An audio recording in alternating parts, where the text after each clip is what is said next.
20,000 টাকার নিচে যদি আপনি একটি নতুন স্মার্টফোন খুঁজে থাকেন তাহলে আজ আমি আপনাকে এমন 3টা ফোন রিকমেন্ড করব যেগুলো বাইরে গিয়ে আলাদা করে আর সেই সময় নষ্ট করার কোনো দরকারই পড়বে না। কারণ এই 3টা স্মার্টফোনের ভেতরের পারফরমেন্স, ডিসপ্লে, ক্যামেরা আর ব্যাটারি সবকিছুরই একটি পারফেক্ট ব্যালেন্স আছে। আর সবচেয়ে ভালো ব্যাপার হলো ফোনগুলো দারুণ ডিসকাউন্ট আর অফারের সাথে পাওয়া যাচ্ছে। শুরু করার আগে বলে রাখি, আমি মনির, টেক উইথ মনির চ্যানেলে আপনাদের ভালো ফোন রিকমেন্ড করার চেষ্টা করি। তাই যদি এমন কন্টেন্ট ভালো লাগে চ্যানেলটা অবশ্যই সাবস্ক্রাইব করে রাখবেন। চলুন শুরু করি আমাদের লিস্টের প্রথম ফোন দিয়ে।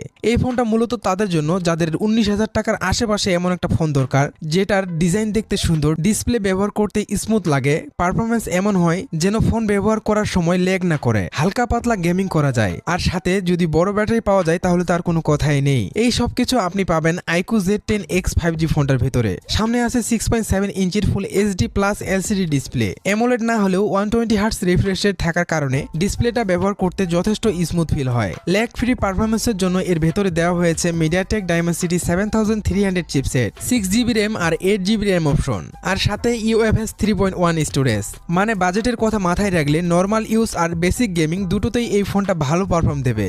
UFS 3.1 স্টোরেজ থাকার কারণে অ্যাপ ওপেন করা, ফাইল কপি করা সবকিছুই ফাস্ট ফিল হবে। ক্যামেরার দিকে তাকালে রিয়ারে আছে 50 মেগাপিক্সেল মেইন ক্যামেরা আর 2 মেগাপিক্সেল ডেপথ সেন্সর, সামনে 8 মেগাপিক্সেল সেলফি ক্যামেরা। আর ব্যাটারি সেটা তো একদমই বড়, 6500 mAh ব্যাটারি, সাথে 44 ওয়াট চার্জিং সাপোর্ট, ইজিলি পুরো দিন চলবে। এখন এর 6GB র্যাম আর 128GB স্টোরেজ ভেরিয়েন্টটা প্রায় 18,000 টাকায় পাওয়া যাচ্ছে। এই প্রাইজে শুধু একটা অ্যামোলেড ডিসপ্লের ঘাটতি আছে, বাকি সব মিলিয়ে iQOO Z10X 5G একটা খুবই ব্যালেন্স ফোন। আমি নির্দ্বিধায় এই ফোনটা রেকমেন্ড করতে পারি। এর লিংক নিচে ডিসক্রিপশনে দেওয়া আছে, ভিডিও শেষে চাইলে চেক করে নিতে পারেন। এবার চলুন কথা বলি আমাদের লিস্টের সেকেন্ড নাম্বার স্মার্টফোন নিয়ে। এই ফোনটা বাজেটের ভিতর থেকেও দেখতে একদমই বাজেটের মতো না, বরং বেশ প্রিমিয়াম ফিল দেয়। আমি কথা বলছি স্যামসাং গ্যালাক্সি M36 5G এর কথা। এই ফোনটা তাদের জন্য পারফেক্ট যারা একটা স্টাইলিশ আর লং টাইম ফোন ব্যবহার করতে চান, যার ভেতরে ভালো সফটওয়্যার এক্সপিরিয়েন্স পাওয়া যাবে। ডিজাইনের কথা বললে ম্যাট ফিনিশিং এর সাথে gorilla glass Victor plus protection দেওয়া হয়েছে,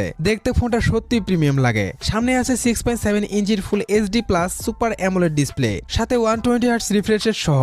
স্যামসাং এর সুপার অ্যামোলেড প্যানেল এমনিতেও নিজের একটা আলাদা নাম আছে। হ্যাঁ, এখানে ওয়াটার ড্রপ নচ আছে, কিন্তু এই বাজেটে এর চেয়ে ভালো ডিসপ্লে খুব কম ফোনেই পাবেন। পারফরমেন্সের জন্য স্যামসাং এখানে ব্যবহার করেছে তাদের নিজের Exynos 1380 চিপসেট। এই প্রাইসে ডে টু ডে ইউজের জন্য পারফরমেন্স একদম ঠিকঠাক, নর্মাল কার্যক্রমে কোনো বড় ল্যাগ পাবেন না। কিন্তু এই ফোনটার সবচেয়ে বড় শক্তি হলো এর সফটওয়্যার। এখানে আপনি পাবেন One UI 7 আর সাথে 6 জেনারেশন পর্যন্ত OS আপডেট, মানে ভবিষ্যতে Android 21 পর্যন্ত এই ফোন ব্যবহার করতে পারবেন। ক্যামেরার দিক থেকেও ফোনটা প্রাইস অনুযায়ী বেশ ভালো। ফ্রন্টে 13 মেগাপিক্সেল সেলফি ক্যামেরা আর রিয়ারে 50 মেগাপিক্সেল